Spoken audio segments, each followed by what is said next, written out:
오늘도 주님의 은혜가 말씀 속에 풍성하시기를 예수 이름으로 축복합니다. 아멘. 여러분, 오늘 제목을 보면, 오늘 본문을 보면 좀 이상하지 않습니까? 시기가 너무 딱 맞지 않는가라는 생각이 들 겁니다. 저의 가정의 사정을 잘 아시는 분들은 목사님이 고의적으로 이 본문을 선택했나? 라고 하실 겁니다. 근데 그렇지 않습니다. 강해 시리즈의 묘미가 그렇습니다. 순서대로 쭉쭉쭉 내려왔는데 어린이 주일과 어버이 주일을 건너뛰고 이 본문을 이제 제가 월요일에 보면서 이게 뭐지? 꼭 이렇게 설교해야 되나? 라는 마음을 가졌습니다. 저희 가정에 우리 자녀 때문에 참 이렇게 여러 가지 적대적인 그런 관계 속에서 고통받고 있는 자녀 때문에 이거 어떻게 해야 되나? 라는 생각이 있었는데 제가 만약에 좀 약간 이 강의 시리즈가 아니었으면 이 본문을 건너뛰었을 것입니다.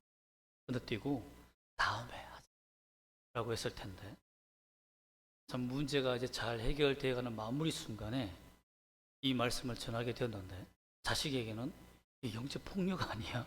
라는 생각이 드는 거예요. 피해를 입은 사람한테 원수를 사랑해라, 때리는 자에게 사랑해라. 오늘도 말씀 보면 기가 막힙니다. 정말 이것을 제 가슴이 심장이 떨릴 만큼 준비하는데 참 어려웠는데 내가 이렇게 단단한 마음이 아는데 전할 수 있을까라는 생각이 들 정도로 저에게 딱 맞게 주신 말씀이라고 저는 생각했습니다. 그래서 건너뛰지 않고 주님이 주시는 말씀에 때가 있더라고요. 참 이 하나님의 말씀을 전해보면 신기한 것이 뭐냐면 제가 그 사람을 타겟해서 말씀을 전한 것이 아니라 신기하게도 그 때가 있더라고요. 그래서 여러분들이 하나님이 우리 가정에게 또 우리 교회에게 왜 이 때에 맞게 이 말씀을 주시는지 한번 경험하시기를 소망합니다. 예수님은 오늘 너희 원수를 사랑하고 선대하고 축복하고 때리며 맞고 구워주며 자비하고 비판 말고 용서하고 원수의 입장을 헤아려 주라. 고려해라. 어떤 광고처럼 이렇게 명령하십니다. 그래서 어제는 지난주는 왜 이랬는데 이번엔 도대체 왜 하필 원수까지 레벨을 높이시는 거예요. 우리는 그냥 잘 지낸 친구와 싸우면 그 용서해 주면 됩니다. 또 사이가 틀어지면 다투었을 때 가서 그래 내가 참아야지, 그래 선대해야지. 가족이면 그래 원수 같은 저 자식에게도 먹을 걸 주면 되지. 또 아니면 서로가 원수지만 그 부모니까 자식이니까 친척이니까 참아야지. 가능합니다. 그런데 적대적인 왜 원수일까요? 원수는 에크드로스라는 말이 있는데요. 헬라어인데 그 말이 적대적이다. 생명을 겨냥해서 공격하는 자다라고 되어 있습니다. 원수가 그냥 미워하는 존재가 아니에요. 그 원수는 나만 보면 괴롭히는 거예요. 나만 보면 힘들게 하는 거예요. 철저히 원수죠. 왜 이런 표현을 했을까? 당시 이스라엘 원수는 누굽니까? 로마 제국입니다. 로마는 전 세계를 제패하고 그 식민지 국가들을 자기의 종속시키 식민지로 삼아서 조공을 바치게 했는데 그 조공이 뭡니까? 세금입니다. 국가 세금을 걷어가서. 그러니 이 세금을 바치기 위해서 그 왕이 된 사람들은 악착같이 뜯어내야 됩니다. 싹싹 긁어야 돼요. 왜? 조공을 받지 않으면 왕이 죽거나 왕의 직에서 내려와야 돼요. 그렇기 때문에 로마는 국가의 왕뿐만 아니라 종교 지도자들까지 자기 손에 잡고 대제사장을 임명했습니다. 그 종교도 지배했어요. 왕도 지배했습니다. 그렇게 하다 보니까 어떤 억울한 일이 생겼느냐? 노동력 착취는 기본입니다. 지나가는 사람에게 가자 이러면 가야 돼요. 자기는 바빠 죽겠는데 가다가 너 이거 들고 가 이러면 가야 돼요. 그러네 시몬 같은 경우에는 한참 가다가 예수님 십자가를 강제적으로 짊어지고 가는 일이 생기지 않습니까? 강제 노동력 착취입니다. 나라가 없으니까. 법이 국민을 보호할 수 없는, 국가가 백성을 보호할 수 없는 그런 시대였습니다. 또 세금을 지나치게 강탈하고 강제 노역을 시키다 보니 부모들이 일찍 숨을 쉬거나 돌아가는 사람도 많았고, 또 장애인이 되는 사람도 일을 하다 다쳤어. 그러니 어린 아이들이 밖에 나가서 구걸을 해야 됐고 보수해야 됐습니다. 또 남편이 죽으면 그 남편을 잃어버린 여인들은 과부가 되어서 정말 해서는 안 되는 금지된 창리의 삶을 선택해야 되는 그런 삶을 살았습니다. 왜? 먹고 살아야 돼. 또 자식이 있잖아. 그러니 부모는 그렇지 않습니까? 어머니들은 정말 자식을 하나 살리기 위해서 자기 인생을 버리잖아요. 그런 선택을 겪다 보니 자식들이 죽거나 고통으로 죽으면 그 피멍이 드는 겁니다. 부모의 가슴. 로마만 보면 치를 떠는 거예요. 로마 병사대 발정만 들어도 치가 떨리는 겁니다. 성경에서도 보면 청년 아들이 죽는 사건이 나옵니다. 그래서 과부가 되어 정말 온 마을이 울부짖는 장면이 나옵니다. 왜 그렇습니까? 독자 외 아들이 죽음으로 말미암아 이 어머니는 이제 몸을 팔아야 하는 정말 처절한 일로 가야 되는, 먹고 살기 위해서는, 죽지 않고서는 살기 위해서는 그 일밖에 할 수 없는 고통 속에 내몰렸을 때에 원수 같은 로마를 원망하며 절대 용서할 수 없는 존재라 생각하며 울부짖었습니다. 온 마을이 울부짖었어요. 그 청년이 나가는 그 상여가 나갈 때에 주민 모두가 다 울었습니다. 그만큼 한 동네 전체가, 한 국가 전체가 로마라고 하면 치를 떨었어요. 그런데 용서하라? 절대 용서 못합니다.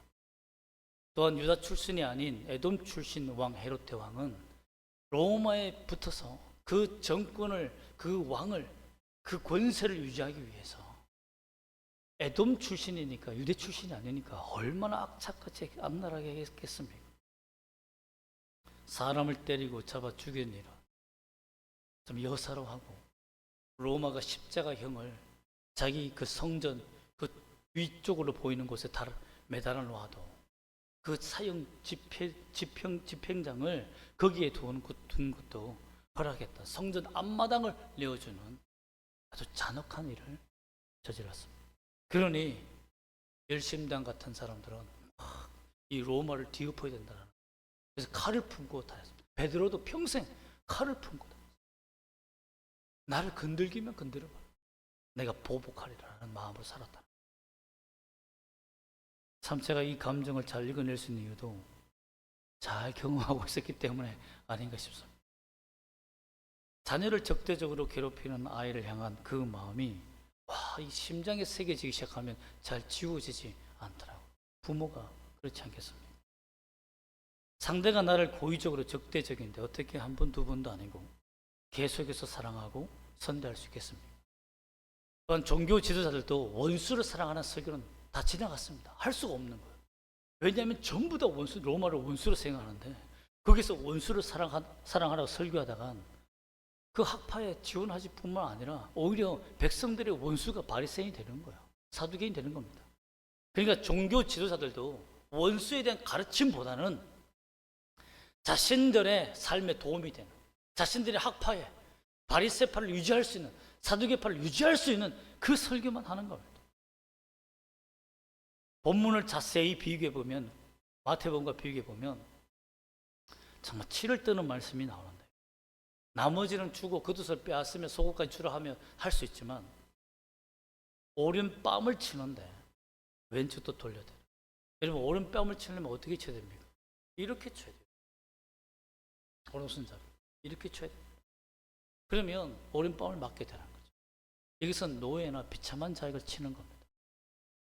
그래서 정상적으로 때려라 라고 하고 다른 뺨도 돌려드려요. 근데 그건 마태복음의 관점입니다. 누가복음은 뭐냐면 오른쪽 턱을 내어줬다고 되어 있어요. 여러분, 턱 맞으면 죽어요. 기절합니다.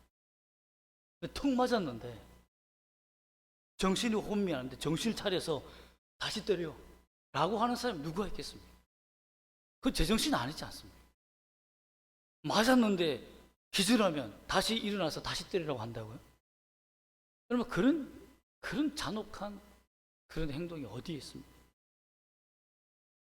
우리는 싸움의 공식은 뭡니까? 썸빵 때리고 36개 줄이는 아닙니다. 도망가는 게 제일 최고예요. 그냥 괄치하는 자에게 그냥 빼앗기고, 때리는 자에게 그냥 맞고, 욕하는 자에게 그냥 멍하니 있으면, 우리 자녀들의 얘기에 의하면 정말 멍청하다, 그건 말도 안 된다 라고 합니다. 물론 뭐 요즘 보니까 신고아이도 법이 보장해주지 못하는 그런 시대에 있더라고요. 근데 이렇기 때문에 사람들은 다 칼을 가지고 살았습니다. 칼을 품고 살았다. 누구나 원수의 행동에 대해서 정당하다, 옳다라고 말하는 사람이 없었고, 반드시 갚아야 된다, 보복해야 된다. 우리가 맞짱 뜰 수 있을 만큼 힘을 길러야 된다. 그래서 어떤 사람들은 저희 가정을 통해서 태권도를 배워야 된다, 뭐 주짓수를 배워라, 무에타이를 배워라, 격투기를 배워라 막 하는데, 그렇게 배운 사람들도 맞더라고요. 누가 이스라엘을 지켜줄 수 있었습니까? 아무도 지켜줄 수가 없었어요. 강제로 빼앗는다. 이러면 군사인데, 군대인데, 군대가 와서 그 부모를 잡아가고 아버지를 잡아가고 자녀를 잡아가고 강탈하고 빼앗는데, 거기에 대항할 수 있는 사람이 누가 있겠습니까? 다 뒤로 물렀습니다. 다 뒤로 물렀습니다. 과연 이 말씀에 우리가 순종할 수 있을까요? 빼앗으면 빼앗기고, 때리면 맞고, 턱을 내어주며 비틀거리는 몸을 일으켜서 다시 때려봐 라고 할 수 있는 그 배짱이 어디 있습니까? 슈퍼맨도 아닌데. 왜 그런 명령을 하셨을까? 너무나 비참한 명령 아닙니까? 분노와 화가 사그라지지 않더라고요. 저는 그랬습니다. 내 믿음이 부족하구나, 내 인격이 부족하구나. 이 말씀 앞에 서니까 설교를 준비하면서 다음 주에 할까? 그 다음 주에 할까? 고민했습니다.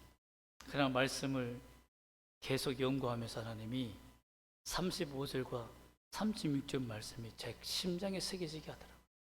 그래서 제게 심장에 새겨진 이 아픔이 사라지더라고요. 그게 뭐냐면 한번 읽어볼까요? 35절과 36절입니다.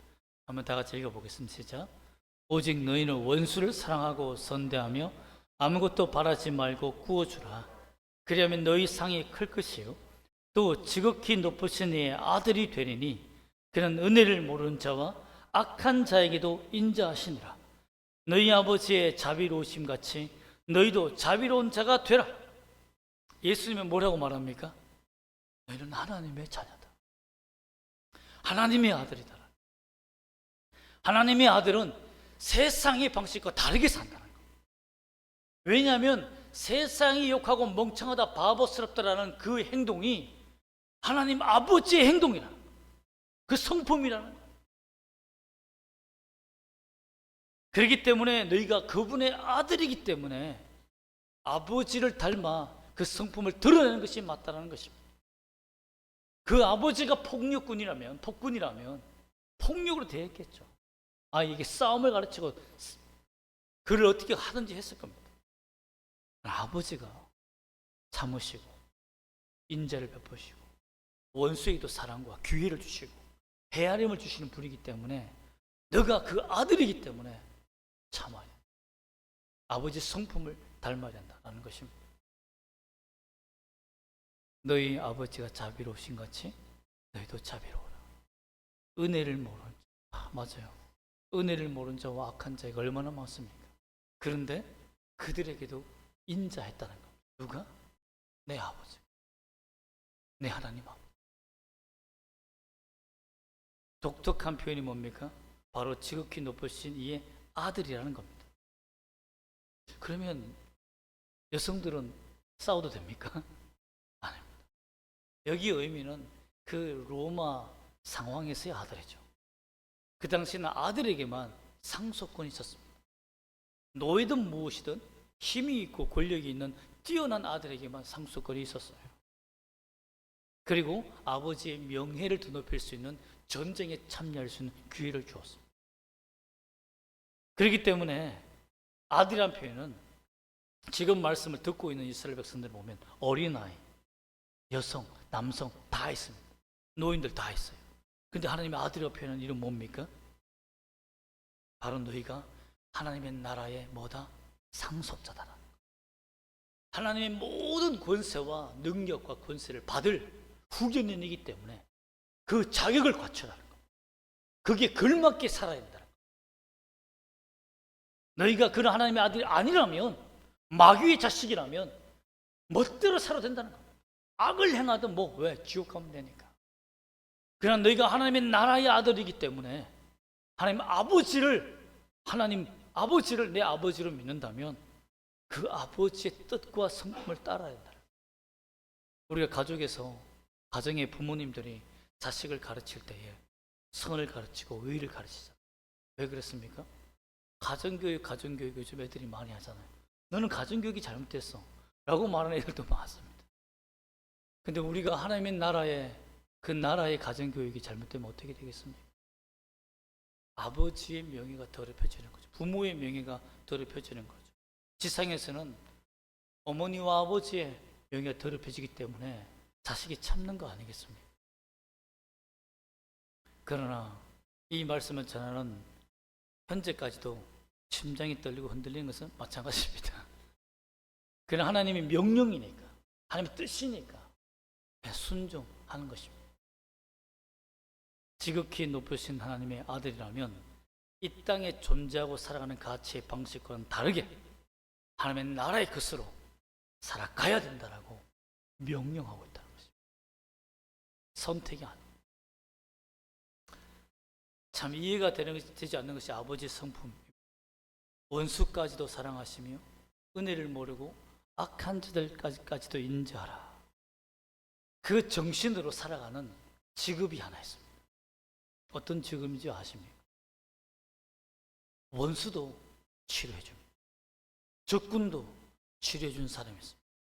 전쟁 중인데 자기 백성을 죽이고 자기 나라를 무너뜨리는데도 불구하고 적이 다쳤는데 한 나라의 병사로서 참여한 의무병이 그 나라와 국가를 뛰어넘어서 적이 다치면 치료해 주는 사람, 의사입니다. 의무병들. 그들은 국가의 가치를 따르지 않습니다. 세상의 가치를 따르지 않아요. 어떤 가치를 따릅니까? 내가 의사라는 선서한 그 의사라는 의무를 따라. 그래서 생명을 보존해요. 세상도 그렇습니다. 세상의 의사들도 적과 아군을 구별하지 않습니다. 하나님이 그런 성품을 가졌다. 적과 아군을 구별하지 않습니다. 누구에게나 은혜와 자비를 베풀어 주신다라는 것입니다. 그렇기 때문에 우리가 하나님 나라의 상속자로 살 때, 세상에서 살아갈 때에 나는 세상에서 그냥 태어났다가 지옥 갈 인생이 아니라 하나님의 영광을 위해서 태어났으며 내가 때가 되어 주님을 믿어 하나님의 자녀, 아들의 권세를 얻었으니 내가 이제는 하나님의 아들로서의 살아가야겠다는 그런 결단과 증명을 하며 사는 것이 너무너무 중요하다는 것입니다. 왜 그렇습니까? 하나님이 말로만 하지 않았어요. 본을 보여줬습니다. 누굴 보냈습니까? 자기 외아들 예수 그리스도를 보냈습니다. 그분은 우리 죄 때문에 가난해졌습니다. 그분은 우리 죄 때문에 십자가에 짊어지기 위해 턱을 내줬어요. 뺨을 내줬습니다. 덩어리를 내줬어요. 채찍에 그 등과 온몸을 내줬습니다. 사람들에게 조롱당하며 수치당하며 모욕당하며 온갖 욕설에 침뱉음 당하였지만 인내하고 참았습니다. 왜 그랬습니까? 아버지의 성품을 보여주기 위해. 그리고 하나님 아버지가 너희를 이렇게 사랑한다. 이렇게 용서할 기회를 주신다. 그래서 주님은 다른 죄인들은 다 십자가에 못 박힐 때에 마취약을 주었어요. 마취약을 술에 타서 먹였습니다. 그래서 마지막 죽을 고통을 이겨내라고. 우리가 암 환자들이 마지막은 견딜 수 없는 고통이 오잖아요. 그래서 정말 마약을 줍니다. 평상시 사람들이 맞으면 큰일 나죠. 그 펜타닐이라는 여러분들 유명한 그 마약이 있지 않습니까? 마약의 종류는 엄청나다고 합니다. 우리가 알 수 없을 수도 많은데 마지막 고통에 그걸 이기기 위해서 작은 마약, 큰 마약, 나중엔 아주 강력한 마약을 주어서 그 고통을 잊고 죽게 만드는 것.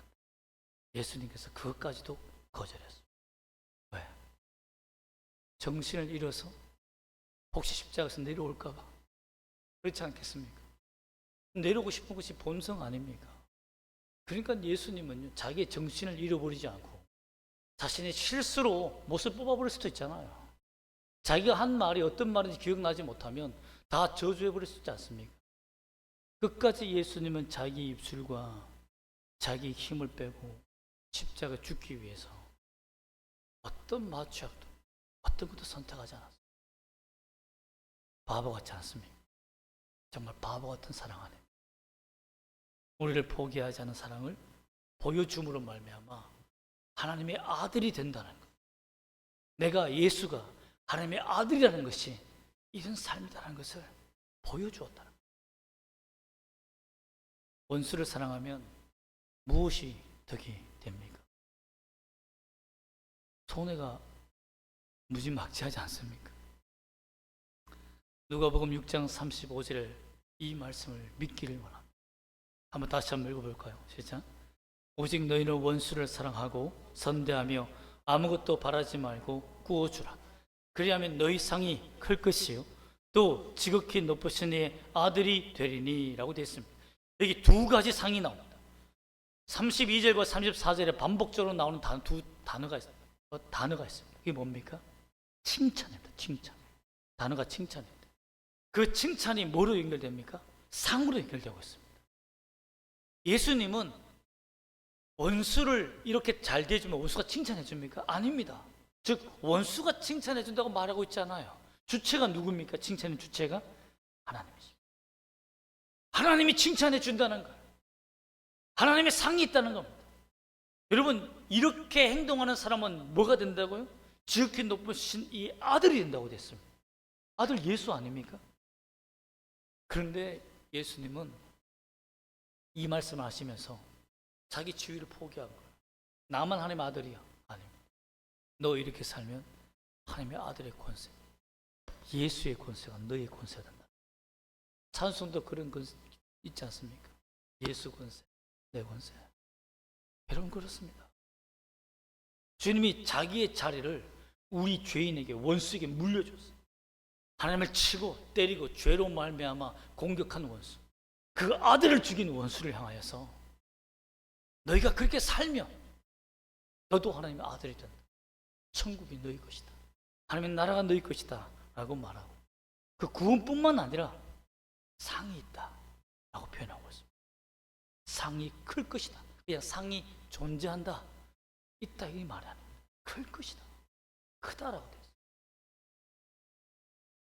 그렇기 때문에 우리가 원수를 향한 감정을 내려놓고 십자가로 올라가는 훈련을 우리가 해야 될 줄 믿습니다. 또한 비판하지 말고 정죄하지 말고 용서하고 헤아려주면 어떤 은혜가 있을까요? 37절과 38절에 보면 비판하지 마, 정죄하지 마, 용서해. 그러면 누가 용서해 준다는 겁니까? 하나님이 너를 용서해 주신다. 그 용서를 받는다는 거예요. 또한 사람들에게 후히 나눠줘. 빼앗는 자에 그냥 줘.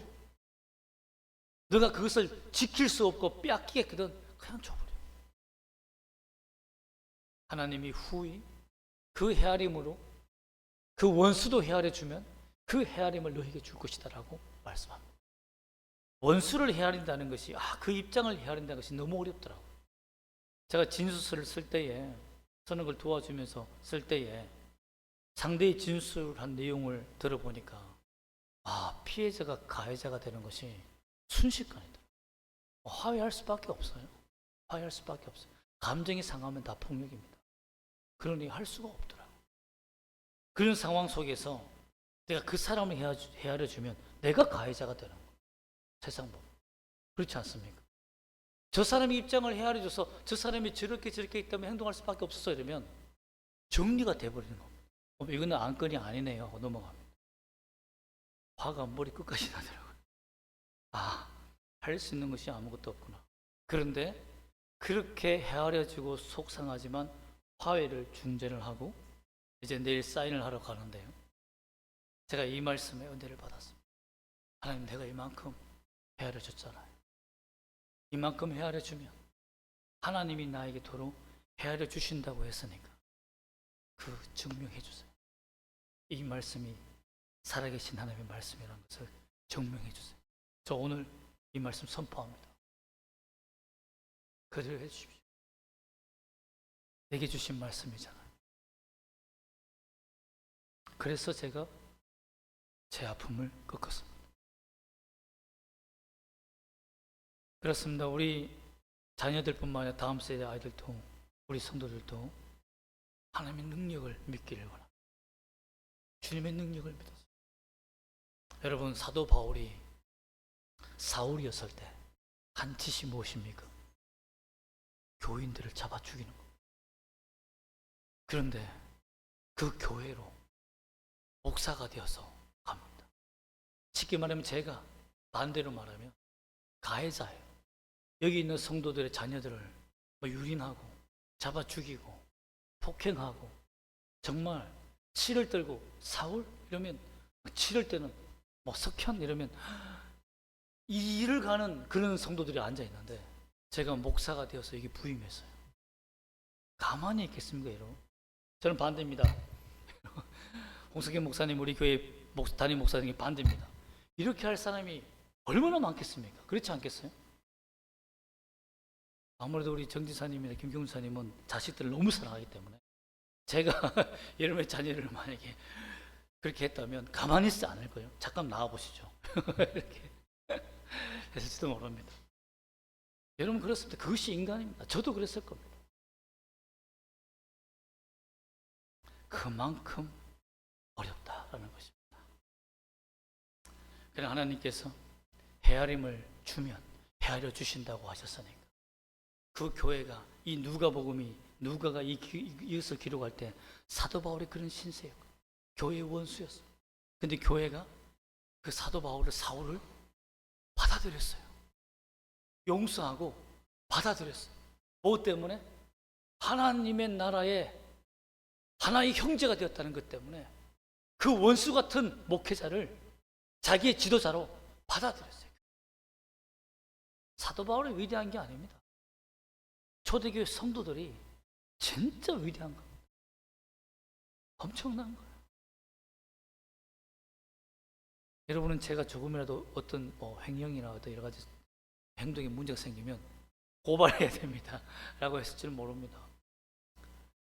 물론 그렇죠. 회개하지 않은 자인 그런 벌이 따르는 것이 당연합니다. 그러나 회개하고 돌아온 자를 향하여서 온 교회가 용서하고 받아주는 그런 그리스도의 사랑과 헤아림이 있다는 것 자체가 얼마나 위대합니까? 우리는 이런 교회가 되기를 원합니다. 목사님이 징계했다고, 바른 소리 했다고 여기만 교회냐 하고 가시지 마시고 잠깐 갔다가도 그래, 내가 회개 가야지, 만만한 게 홍석현 목사님 아니야? 하고 이렇게 소문 다 났잖아요. 우리끼리 알면서 왜 그래요? 그냥 돌아오시기 바랍니다. 여러분, 저는 헤아릴 수 있는 한 주의 말씀을 듣고 헤아려 줘야 되겠다, 손을 내밀어 줘야겠다. 저를 무서워하는 사람이 아무도 없기 때문에 제가 압니다. 그러나 사람이 머리로는 참 어렵고 머리로는 알겠는데 마음이 움직이지 않는 거 아닙니까? 감정적으로. 초대교회 일이지. 내가 현실을 당해보니까 이 감정이 사라지기까지는 시간이 필요합니다. 아무리 하나님의 아들이라 한다 할지라도 초보 운전자가 있어요. 그 사랑을 가진 초보 운전면허증을 가진 자들이 있습니다. 용서하고 헤아리는데 능숙하지 못한 자들이 있습니다. 그러나 우리가 배려하기를 바랍니다. 충분히 배려하기를 바랍니다. 천천히 해보는 것이죠.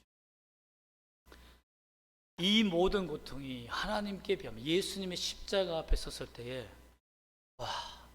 이 고통, 내가 죄인이고 내가 주님의 원수라는 그 사실 앞에 나는 아무것도 아니구나. 내가 한 짓은, 내가 예수를 죽인 이 일은 아무것도 아니구나. 우리의 모든 죄는요, 어린아이부터 시작해서 어른애까지 어떤 죄도 예수의 턱을 가격한 죄, 예수의 덩어리를 채찍을 찢은 죄, 그리고 십자가를 지고 지옥할 때 침뱉으며 모욕한 죄를 다 저질렀습니다. 그 죄를 주님이 참으시고 오히려 자기의 죄로 받아들이시고 십자가의 죽음을 감당하신 이유는 무엇입니까? 도대체 왜 참으신 겁니까? 왜 원수를 용서하신 겁니까? 진심으로 사랑하기 때문에. 진심으로 사랑. 여러분, 사랑은 자격적입니다. 남녀가 서로 사랑하면 결혼할 자격이 있지 않습니까? 물론 돈 때문에 결혼한 사람도 많지만, 그 돈을 사랑하기 때문에 그렇지만, 남녀가 사랑하면 결혼할 자격이 있잖아요. 실력을 쌓은 자가 실력을 증명을 받아서 자격증을 얻는 것 당연합니다. 국가의 인정을 받고 그것으로 장사를 하며 또한 출세하는 것 당연합니다. 그러나 우리는 다릅니다. 우리는 이웃과 원수까지도 사랑할 수 있는 자격증을 하늘로부터 받았습니다. 그 자격증을 받았어요. 그렇기 때문에 나는 하나님의 아들이라는 자부심이 있어야 돼요. 나는 하나님의 아들이다. 내가 하나님의 나라를 상속받은 자라는 자부심이 있어야 돼요. 그렇기 때문에 내가 남을 선대해서 복을 받으려고 선대하는 것이 아니라, 내가 큰 상을 받고 하나님께 칭찬받으려고 이런 행을 행하는 것이 아니라, 내가 그런 사람이기 때문에, 그런 존재이기 때문에 증명되어서 흘러나온다는 것입니다. 그러한 그리스도인이 되기를 원합니다. 선진국과 후진국의 차이가 뭡니까? 선진국의 시민권을 가진 자와 후진국의 시민권을 가진 차이가 뭡니까? 후진국은 무질서하고 범죄가 아주 형편없습니다. 경찰 영망입니다. 그러나 선진국 가면 아무리 괴롭고 힘들고 새치기 하는 사람이 아무리 짜증나고 화가 나도 기다립니다. 우리나라 같으면 가만히 있지 않습니다. 어디 새치기 하냐고 머리까지 붙이고 다 쓸 거예요. 전 미국에서 마트에서 물건을 사는데 그 물건 계산하는 사람도 존경하더라고요. 왜냐하면 딱 보니까 저한테서 딱 자기 이제 브레이크 타임이라고. 거기서 커피 마시고 얘기 다 하고 앉았는 거예요. 아니, 내가 바로 계산해야 되는데 내 앞에서 끊긴 거예요.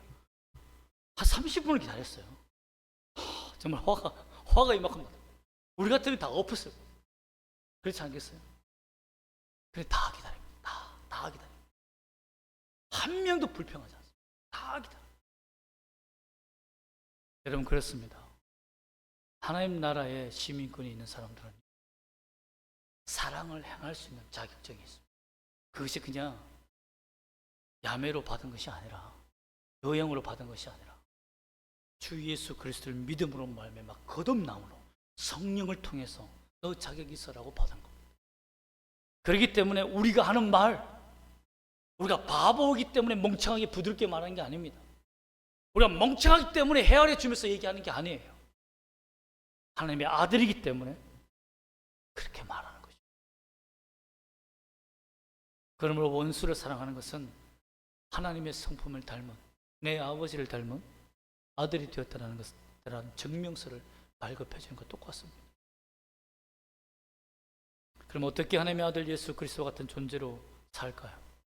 누가복음 6장 31절입니다. 골든 룰, 황금률이다라고 말하는데 최고의 법이라고 말합니다.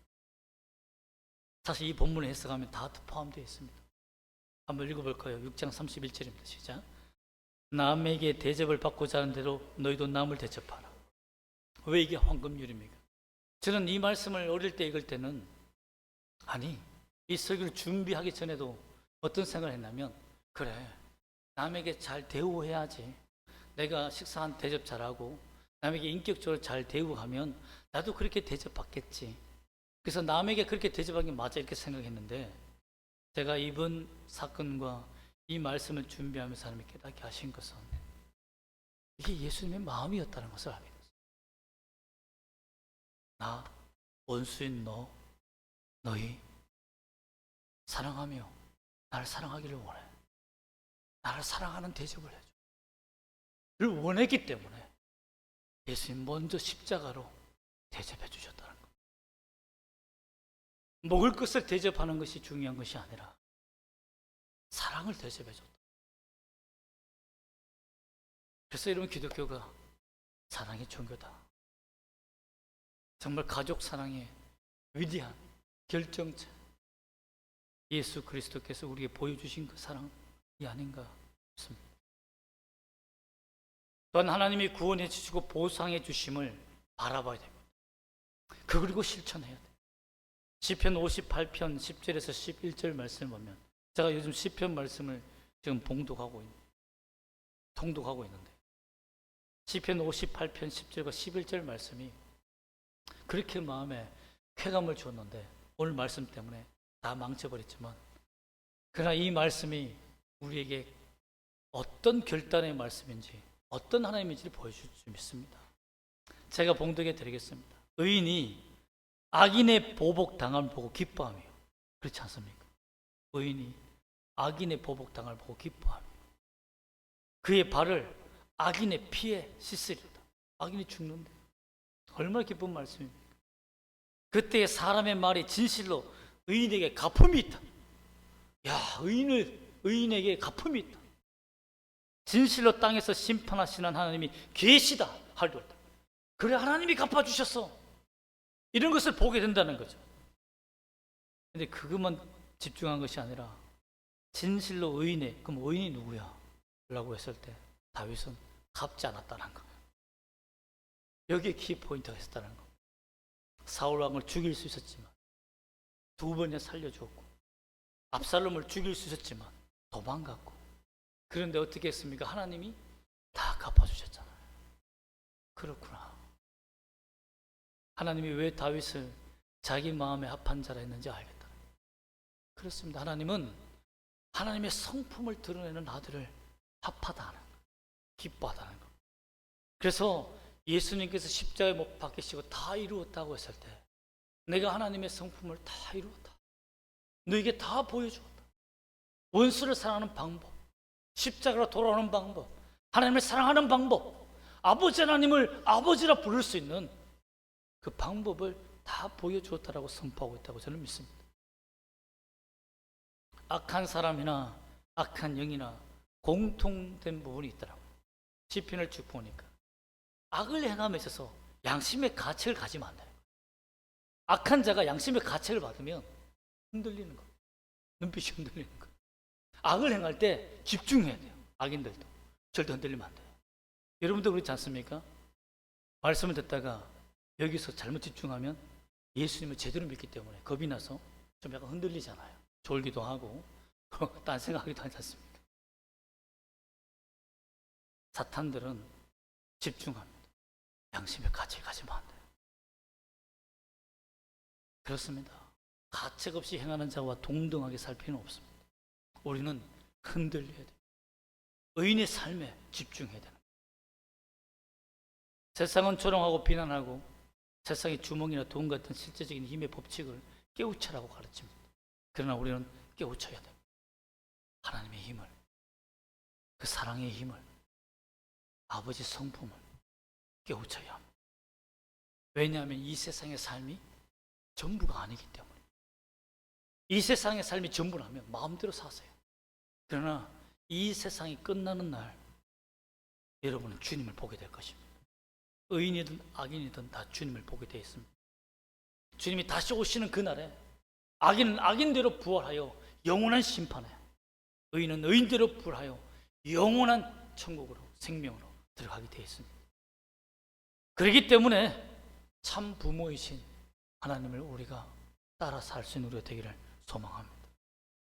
사랑하는 일에 제가 좀 전에 예를 들었지만 초보일 수 있습니다. 목사님, 제 감정은 참 초보입니다. 원수를 사랑하는 일에는 너무 초보해요. 많이 흔들려요. 여기 쳐받고 저기 쳐받고, 지금 원수와 붙을 때도 있겠죠. 미워하는 사람과 싸울 때도 있겠죠. 감정 조절 안 할 때도 있습니다. 초보 운전자이기 때문에 다 용납될 수 있습니다. 능숙한 운전자가 되기 위해서는 가봐야 되는 거예요. 차가 무섭다고 나 이제 더 이상 안 박을 거야 라고 하고는 그냥 장롱에다가 넣어놓으면 안 되고, 운전을 해야 실력이 늘듯이 내 원수를 향하여서 감정 다치지 않으려고 감정을 닫아버리는 것이 아니라 하나님의 사랑을 자꾸 꺼내봐야 되는 거예요. 자꾸 집어내봐야 되는 거예요. 그래야만 능숙한 사랑의 증명서를 가진 운전자가 될 수 있는 것. 능숙한 사랑의 조종사들이 되기를 주 예수 이름 축복합니다. 아멘. 기도하겠습니다.